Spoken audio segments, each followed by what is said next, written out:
Exam में चिंटू के 100 में से 30 मार्क्स आए। चिंटू बेचारा डर के मारे कांप गया। अरे क्योंकि घर जाकर मार्कशीट तो फौ को दिखानी होगी और फिर होगा कलेश। तो उसने जल्दी से 30 के 3 को 8 बना दिया। मार्क्स हो गए 80 और फिर सब चंगासी। ठीक चिंटू की तरह अभी मोदी सरकार को भी इसी प्रॉब्लम का सामना करना पड़ रहा है। हर दूसरे दिन कोई ना कोई इंटरनेशनल या नेशनल रैंकिंग आती है जहां सरकार की पोल खुल जाती है, रिपोर्ट कार्ड खराब आती है, हर दूसरे दिन रैंकिंग नीचे गिर रही है। अब चिंटू की तरह सरकार के पास भी दो रास्ते थे। सच बोल दो, थोड़ी बेइज्जती होगी, लेकिन फिर काम पर लग जाओ, सेल्फ इंप्रूवमेंट कर ही डालो। या फिर फिक्र को धुएं में उड़ाकर 3 को 8 बना दो, सच को दबा दो, नंगे सच को चंगा सी कर दो। साल के पहले एपिसोड में देशभक्त आज पूछना चाहेगा कि क्या 2025 में सरकार एक रेजोल्यूशन ले सकती है कि अब और सच के साथ खिलवाड़ नहीं करेंगे। ये जो फेक है तो सेफ है वाला जो फॉर्मूला है, अब इसे छोड़ दिया जाएगा, क्योंकि 2025 आते आते अब सच्चाई बाहर ही निकल रही है। कैसे निकल रही है मैं आपको समझाता हूं। देखो, डेटा के बिना देश चल नहीं सकता है। समस्याएं क्या हैं, कितनी बड़ी हैं, उनका सलूशन कैसे हो सकता है, सलूशन पेपर पर ही रह गया या असल में लोगों की जिंदगी बदली। हर चीज में डेटा की जरूरत आती है और वो भी जेन्युइन डेटा की दरकार होती है। क्या टैक्स का पैसा सही इस्तेमाल किया जा रहा है? क्या इकोनॉमी डूब रही है? डेटा से ही यह सब समझ में आता है। लेकिन क्या आपको अपने देश में सच्चाई बताई गई है, या वही फॉर्मूला का इस्तेमाल हो रहा है? 3 को 8 बना दिया जा रहा है, आपको गुमराह किया जा रहा है। छोटा सा टेस्ट कर लेते हैं। 2014 और 2024 के बीच में जो डेटा है उसका एनालिसिस कर लेते हैं, कंपैरिजन कर लेते हैं। झंडे तो वैसे में हमने इतने सारे गाड़े हैं, तो इसमें तो कोई प्रॉब्लम होनी ही नहीं चाहिए। नारा विकसित भारत का है, मगर यूएन डेवलपमेंट इंडेक्स में देखें तो देश की रैंक 130 से गिर के 134 हो गई है। इकोनॉमिस्ट की डेमोक्रेसी इंडेक्स में 27 से गिरकर 47 पायदान पर आ गए हैं। मदर ऑफ डेमोक्रेसी, जो अब फ्लॉड डेमोक्रेसी की कैटेगरी में आ गया है। ग्लोबल करप्शन परसेप्शन इंडेक्स में 85th रैंक से 93rd पे चले गए हैं। प्रेस फ्रीडम इंडेक्स की बात ही ना करें, 140 से गिरकर 159 हो गए हैं। पाकिस्तान से आजकल कंपटीशन चल रहा है।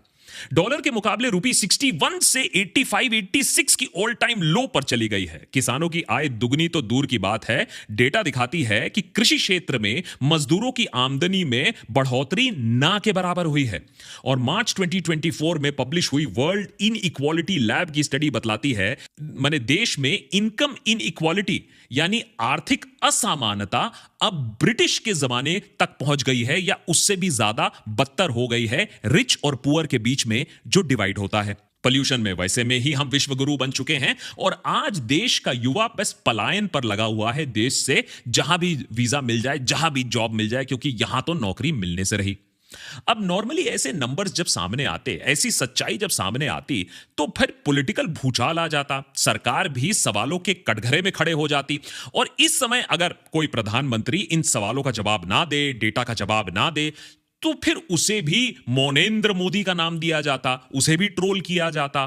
लेकिन विकसित भारत और विश्व गुरु का नैरेटिव तो दूर की बात है, सरकार को जुमला प्रो मैक्स बोल दिया जाता। लेकिन ऐसा ना हो, सरकार ने इसके लिए भी इंतजाम किए हैं। एक सोची समझी रणनीति के तहत एक 3 स्टेप अप्रोच लिया गया है, जिससे ऐसा माहौल बना दो जहां फैक्ट्स आर नॉट फैक्ट्स, और जनता तब भी एकदम मस्त रहे ये सोचकर कि हम तो विश्वगुरु बन गए हैं। पहला कदम इस फॉर्मूले में होता है डिनायल, रियलिटी को डिनाई कर दिया जाए। अरे दूसरा कदम उसके बाद आता है मौजूदा डेटा के साथ आप ऐसी हेरा फेरी करो, ऐसी ऑल्टरनेटिव थ्योरी बना दो कि डेटा का कोई वैल्यूएशन ही नहीं रह जाए।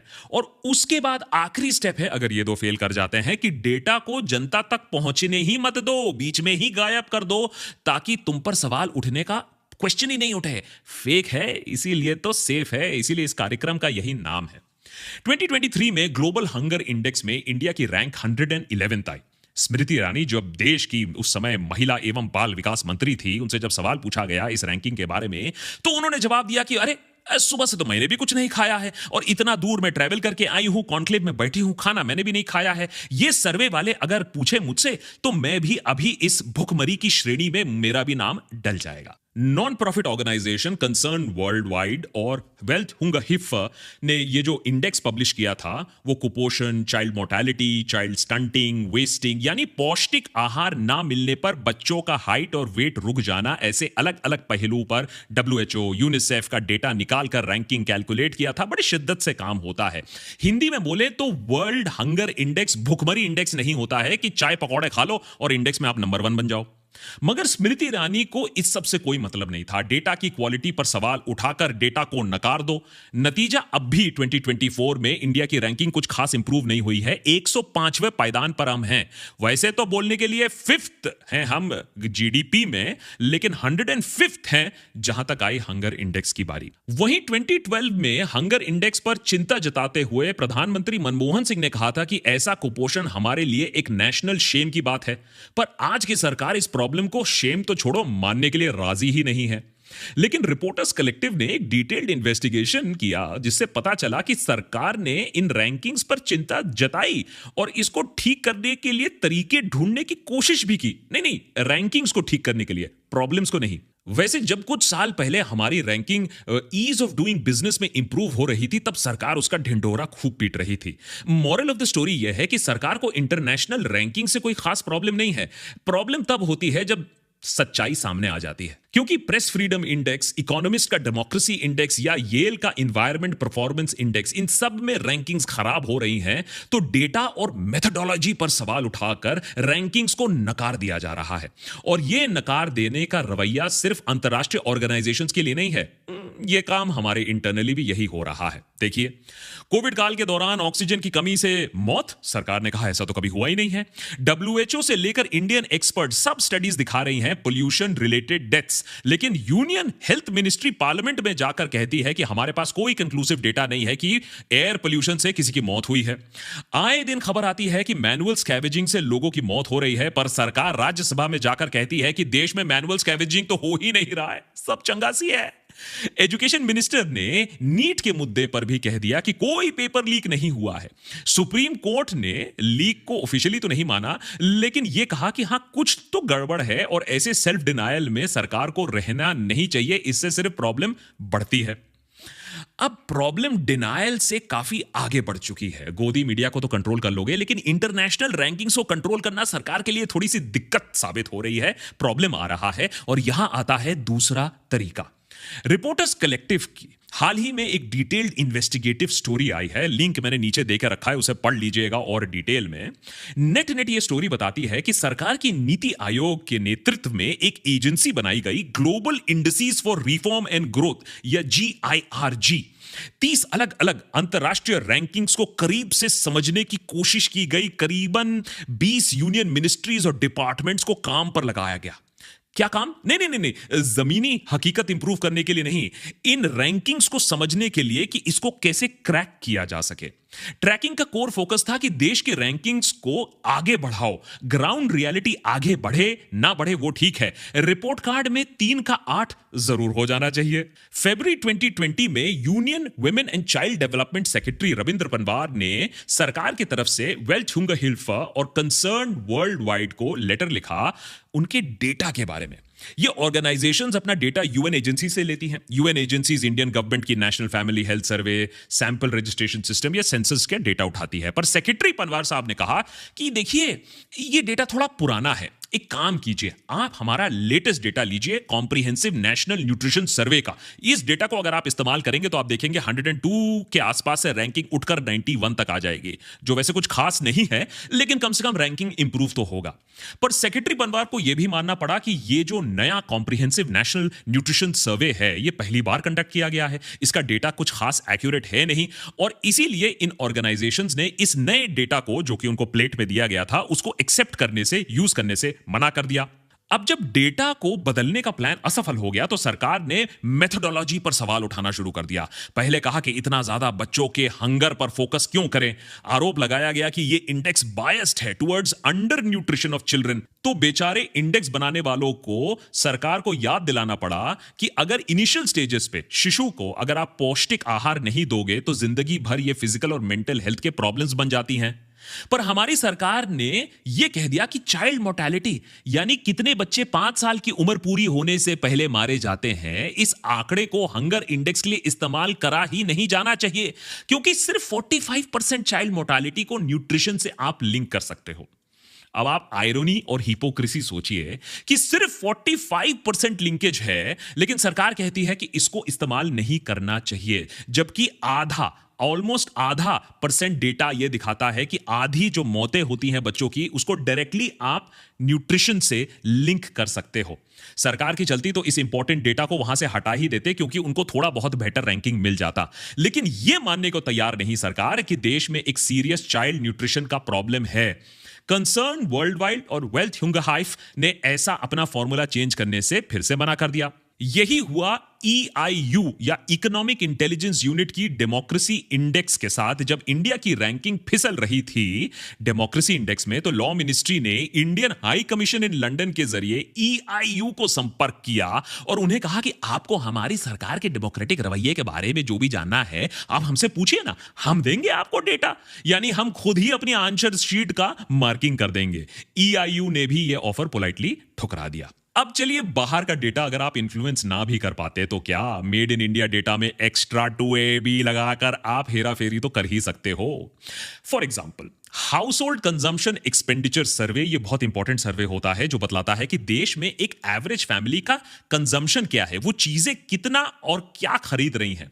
इससे इंडस्ट्रियलिस्ट, पूंजीपति, बिजनेसमैन को मालूम चलता है कि देश में किस चीज की दरकार है, कौन सी चीज बिकेगी, वही चीज पर फिर वो इन्वेस्टमेंट करेंगे, अपना पैसा लगाएंगे, अरबों खरबों रुपए लगाएंगे। पहले जब monthly per capita consumption expenditure या MPCE कैलकुलेट होता था, तो उसमें सरकारी सोशल वेलफेयर प्रोग्राम्स को, जो कि फ्री का राशन है, कपड़ा पानी है, उसे काउंट नहीं किया जाता था। इसका काफी साफ, काफी सिंपल लॉजिक है इसके पीछे कि जब आपके पास कुछ स्पेंड करने की क्षमता नहीं है, खरीदने की क्षमता नहीं है, आप सरकारी खजाने से, सरकारी स्कीम्स पर आप डिपेंडेंट हो, तो आपको कैसे कंजम्पशन इंडेक्स में डाला जा सकता है। फ्री का राशन का कंजम्पशन कैपेसिटी नहीं, एक्चुअली जनता की दुर्दशा दिखाता है। मगर मोदी सरकार ने इस मेथोडोलॉजी को चेंज करके फ्री में मिलने वाले राशन को भी कंजम्पशन एक्सपेंडिचर के आंकड़े में ऐड कर दिया। इसका मतलब समझिए, अगर किसी ने पूरे महीने कोई भी खर्चा पानी नहीं किया है, कोई भी पैसा नहीं स्पेंड किया है, उसके पास ना नौकरी है ना स्पेंड करने के लिए पैसा है, वो मुफ्त के राशन पर अपनी जिंदगी गुजार रहा है, लेकिन इसके बावजूद भी सर्वे में लिखा जाएगा कि उसने 1000 रुपए का एक्सपेंडिचर किया, क्योंकि 1000 रुपए का फ्री राशन उसने कंज्यूम किया। यानी सरकार स्पेंडिंग का आंकड़ा इंडिविजुअल के खर्चे में ऐड कर दिया गया, दुर्दशा को कंजम्पशन कैपेसिटी बना दिया। यही है मास्टर स्ट्रोक इन इकोनॉमिक्स। ऐसा करने से कंजम्पशन कैपेसिटी बढ़ती नजर तो आती है, चाहे जमीनी हकीकत कुछ और ही हो, क्योंकि सच्चाई तो यही है कि ऑटोमोबाइल सेल में गिरावट आ चुकी है, FMCG कंपनीज की ग्रोथ स्लो डाउन कर चुकी है, फॉरेन इन्वेस्टर्स तेजी से इकोनॉमी से अपने इन्वेस्टमेंट बाहर निकाल रही है। Ernst and Young economy watch December 2024 की रिपोर्ट के मुताबिक हमारी अभी जो GDP ग्रोथ वो भी डिक्लाइन हुई है, उसमें एक बड़ा रीजन है घटता प्राइवेट कंजम्पशन एक्सपेंडिचर है। अभी दिवाली फेस्टिव सीजन के बाद भी ज्यादा राहत नहीं मिली। उसके ऊपर हाउस होल्ड डेट बढ़ रहा है, यानी कर्जा चुकाते चुकाते लोगों का कमर टूट रहा है, तो कंजम्पशन वो कहां से करेंगे, पैसे उनके पास है नहीं। उसके ऊपर हॉस्पिटल बिल है, एजुकेशन बिल है, जो कि तेजी से बढ़ रहा है। मगर आपकी हालत चाहे जितनी भी खस्ता हो, यह भी देख लीजिएगा कि निर्मला ताई हर 2 सेकंड में एक नया अनाउंसमेंट करती है कि आपसे ज्यादा टैक्स कैसे निकाला जाए। पिछले साल और इस साल देश में कॉर्पोरेट टैक्स से ज्यादा पर्सनल इनकम टैक्स सरकारी खजाने भर रहे हैं, यानी बेसिकली बड़े बड़े पूंजीपतियों से ज्यादा आप और हम नागरिक ने टैक्स दिया है, सरकार का खजाना भरा है। ये जो डेटा फजिंग हो रहा है, ये हमें एम्प्लॉयमेंट के एरिया में भी दिखने को मिलता है। अब सरकार का जो पीरियोडिक लेबर फोर्स सर्वे होता है या PLFS जिसे कहा जाता है, सबसे लेटेस्ट क्वार्टरली रिपोर्ट के मुताबिक अनएम्प्लॉयमेंट एक रिकॉर्ड लो तक चली गई है। अरे उत्सव बनाइए, अनएम्प्लॉयमेंट का प्रॉब्लम खत्म हो चुका है मोदी सरकार में। सरकार ने बड़े गर्व से यह दिखाया है कि देखिए देश की अनएम्प्लॉयमेंट रेट सिर्फ और सिर्फ 3.2 हो गया है, साल दर साल ये कम हो रहा है। ये एक्चुअली अच्छा अनएम्प्लॉयमेंट नंबर है, 4 से कम बेसिकली देश में कोई अनएम्प्लॉयमेंट है ही नहीं, हम कह सकते हैं। और हमारा वर्कर पॉपुलेशन रेशियो, यानी कितने परसेंटेज लोग वर्कफोर्स का हिस्सा है, काम कर रहे हैं ये आंकड़ा भी बढ़ रहा है। 2017 2018 में 46.8 था, वो बढ़कर 2023 2024 में 58.2 हो गया है। माने सब कोई काम कर रहे हैं, देश विकास के रास्ते पर है। अब ये नंबर दिखने में भी तो अच्छा लगता है, खास करके इंडिया जैसे यंग और ग्रोइंग देश में, मगर ये कामयाबी बेरोजगारी कम नहीं कर रहा है। ये हेडलाइन है, हेडलाइन की कामयाबी है। समझाता हूं कैसे। पहले ये जो वर्कफोर्स ग्रोथ है, ये वर्कफोर्स ग्रोथ कहां से आया है? क्या फैक्ट्रियां बढ़ी हैं, वहां नौकरियां बढ़ी हैं, या प्राइवेट सेक्टर में नौकरियां बढ़ी हैं, या सरकारी नौकरियां बढ़ी हैं? इसमें तो सब जगह आंसर इज नो। तो आंसर यह है कि ये जो वर्कफोर्स ग्रोथ हुआ है वो एग्रीकल्चरल वर्कफोर्स में ग्रोथ हुआ है। और ऐसा नहीं है कि कोई ग्रीन रेवोल्यूशन आ गया है। ये वो लोग हैं जिन्हें कोई और नौकरी ना मिली शहर में, तो वो मजबूर होकर एग्रीकल्चरल लेबरर के तौर पर काम कर रहे हैं, वापस गांव गए हैं, अपने फैमिली के साथ काम कर रहे हैं, खेतों में मदद कर रहे हैं। जिस खेत में मान लीजिए 3 लोग काम कर रहे हैं, अब वहां 5 या 6 लोग काम कर रहे हैं। अब इसका मतलब यह नहीं है कि आमदनी, आय बढ़ गई है, प्रोडक्शन बढ़ गई है, ऐसा कुछ नहीं हुआ है, लेकिन आंकड़े में यह दिखा रहे हैं कि ये लोग इंप्लॉयड हैं। डेवलपिंग इकोनॉमीज का ट्रेंड रहता है कि लोग मैन्युफैक्चरिंग और सर्विस सेक्टर की तरफ जाते हैं। 2004 से लेकर अगर आप 2017 के आंकड़े देखें तो हमारे देश में भी ऐसा हो रहा था। कृषि क्षेत्र से कुल इंप्लॉयमेंट 66 मिलियन कम हुआ, माने लोग इंडस्ट्रीज की तरफ आए, अर्बन सेंटर्स की तरफ आए। लेकिन 2017 से 2024 के बीच में हमारी ग्रोथ स्टोरी उल्टी हो गई है। कृषि क्षेत्र में इंप्लॉयमेंट 68 मिलियन से बढ़ा है। लोग खेती बाड़ी कर रहे हैं। जय जवान जय किसान, ये तो किसी ने नहीं सोचा था कि इंडस्ट्री छोड़कर आप एग्रीकल्चर की तरफ आ रहे हो। इसे डी इंडस्ट्रियलाइजेशन भी कहा जा सकता है, इसे मेक इन इंडिया का फेलियर भी देखा जा सकता है। मगर सरकारी हेडलाइन मैनेजमेंट ये दिखाती है कि आप का सारा अनएम्प्लॉयमेंट प्रॉब्लम अब खत्म हो चुका है। एक independent organization centre for monitoring Indian economy CMIE के मुताबिक अगर हम ऐसे अनपेड फैमिली लेबर को इंप्लॉयमेंट ना माने तो हमारा अनएम्प्लॉयमेंट रेट असलियत में 8% के आसपास होगा। और जो इंप्लॉयमेंट है, शहरों में भी जो इंप्लॉयमेंट है, उसकी भी सच्चाई कुछ अलग ही है। शहरों में हम इंप्लॉयमेंट सोचते हैं, मैन्युफैक्चरिंग सोचते हैं, हम कंस्ट्रक्शन सोचते हैं, या सैलरीड सेक्शन में ज्यादा इंप्लॉयमेंट की बात होती है। लेकिन ये तो बढ़ा नहीं है। तो बढ़ा क्या है? सेल्फ इंप्लॉयमेंट सेक्टर में बढ़ोतरी हुई है। अब शायद इसको निर्मला ताई एंटरप्रेन्योरल स्पिरिट मान ले, लेकिन सच्चाई यह है कि ये डिस्ट्रेस्ड इंप्लॉयमेंट है। यानी वो लोग जिन्हें अर्बन सेंटर में कोई और काम ना मिला, उन्होंने अपनी छोटी रेडी पट्टी लगा ली है, छोटा सा वो काम करते हैं, लेकिन बेरोजगारी की श्रेणी में नहीं आते हैं, उन्हें इंप्लॉयड माना जाता है, जबकि वो कमा कुछ खास रहे नहीं है। यही है मास्टर स्ट्रोक डेटा का। और ऐसे मास्टर स्ट्रोक करने का सरकार को काफी ज्यादा एक्सपर्टीज भी हो चुका है। याद है 2022 में सरकार ने खास करके एक पूरा बुलेटिन निकाला था जहां दिखाया था कि किसानों की आय कैसे दुगनी हो चुकी है 2022 में। वो तो बाद में न्यूज लॉन्ड्री के कुछ रिपोर्टर्स गए, लोगों से पूछा जो इस लिस्ट में थे, पता चला कि ये तो खेती बाड़ी ही नहीं करते हैं, कुछ पैसे दिए गए थे बस ये बोलने के लिए कि हमारी आय दुगनी हो गई है। इंडिया के जाने माने इकोनॉमिस्ट जॉन ड्रेस का कहना है, जो काफी इकोनॉमिस्ट भी इस बात से इत्तेफाक रखते हैं, कि मोदी काल में रियल वेजेस का ग्रोथ लगभग 0 है। एग्रीकल्चर, नॉन एग्रीकल्चर या कंस्ट्रक्शन सेक्टर में अगर इन्फ्लेशन के हिसाब से देखा जाए तो किसी सेक्टर में भी तनख्वाह बढ़ी नहीं है, जबकि यूपीए 2 के टाइम पर रियल वेजेस कम से कम 5 या 6% के बीच में बढ़ी तो थी। अब इस पूरे एपिसोड में आपने देखा कि कितना डेटा की बात हो रही है, अनएम्प्लॉयमेंट की बात हो रही है, ऑर्गेनाइजेशंस की बात हो रही है, इकोनॉमी की बात हो रही है, रैंकिंग्स की बात हो रही है। ये 2-4 दिन की बात है, इसको एंजॉय कर लीजिए जब तक ये बची खुची डेटा है आपके पास, क्योंकि अब ये दिख रहा है कि हालत तो काफी गंभीर हो चुकी है 2025 के शुरुआत में। और हो सकता है कि ये जो बची खुची डेटा आपको मिल रही है इसको भी सरकार निपटा दे, खत्म कर दे, क्योंकि फेक है तभी तो सेफ है। और अगर ये रियल डेटा बाहर निकल जाएगा तो सरकार काफी कष्ट में आ जाएगी। For example, annual survey on unincorporated sectors enterprise, ये बहुत इंपॉर्टेंट डेटा सेट होता है जो देश की इनफॉर्मल सेक्टर की हालत बयां करती है। सरकार ने 2016 से ही इस डेटा को रिलीज नहीं किया था। फिर आरटीआई फाइल होने के बाद, प्रेशर बनने के बाद, अब सरकार ने कुछ ही महीने पहले जाकर इस डेटा को रिलीज किया है। माने इतना विकास हो रहा है कि सरकार कह रही है कि डेटा का क्या करोगे। जुलाई 2024 में सरकार ने मंथली जीएसटी कलेक्शन का डेटा भी रिलीज करने से मना कर दिया था। फिर भर भर कर बैकलैश मिला, तब जाके इस डेटा को रिलीज किया गया। इलेक्टोरल बॉन्ड्स का भी डेटा बाहर नहीं आया, पब्लिक प्रेशर आया, फिर सुप्रीम कोर्ट का ऑर्डर आया, तो फिर हमें कुछ सच्चाई इसके बारे में मालूम चली।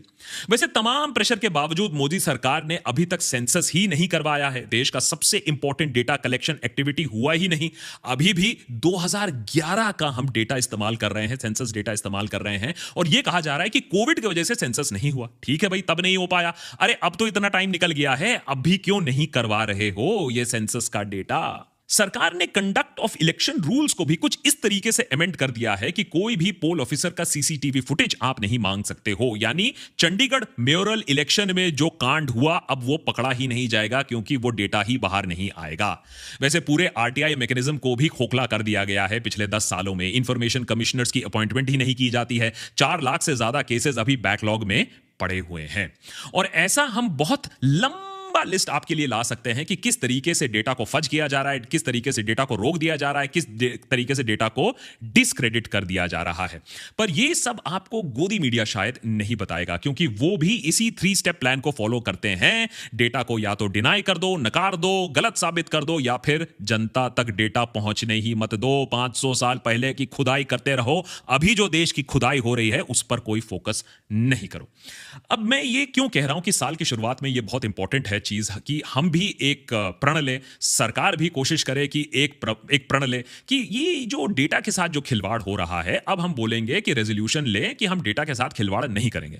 और सरकार अगर प्रण ना ले तो कम से कम आप ये मांग करो कि भैया जो सच है, जो देश के साथ जो हो रहा है, जो सच डेटा है, देखिए ये पॉलिटिक्स से बियॉन्ड का पॉइंट है। पॉलिटिकल पार्टी जो भी हो, लीडर जो भी हो, आपको और हमको हक बनता है कि देश के साथ जो हो रहा है, जो आंकड़े हैं, जो डेटा है, वो हमें मिलना चाहिए। फिर if not then who not is not, वो सब हम करते रहेंगे बाद में, लेकिन डेटा के साथ खिलवाड़ नहीं होना चाहिए। और इसीलिए मैं चाहता हूं कि इस साल आप भी ये बात बोलो कि पॉलिटिक्स को छोड़ो, ये बताओ कि देश के साथ क्या हो रहा है, डेटा के साथ क्या हो रहा है। आशा करता हूं कि ये रेजोल्यूशन आप भी लोगे। हैप्पी न्यू ईयर आपको। मेरे लिए थोड़ा सा हैप्पी न्यू ईयर उतना नहीं है, थोड़ा फैमिली इमरजेंसी है, इसीलिए यहां से आपके लिए बात कर रहा हूं। देशभक्त स्टूडियो में नहीं हूं, लेकिन कोशिश यही रहेगी कि 2025 में आपको जो सच है, आपको जो कड़वा सच है, आपको वो सारी इंफॉर्मेशन आप तक पहुंचे देशभक्त पर। देखते रहिए। अगर हमारा काम आपको पसंद आता है तो डू सब्सक्राइब। अगर आप हमें सपोर्ट करना चाहते हैं तो नीचे ज्वाइन बटन है, या फिर patreon.com/देशभक्त पर आप हमें सपोर्ट भी कर सकते हैं। Many thanks for watching. More episodes coming up.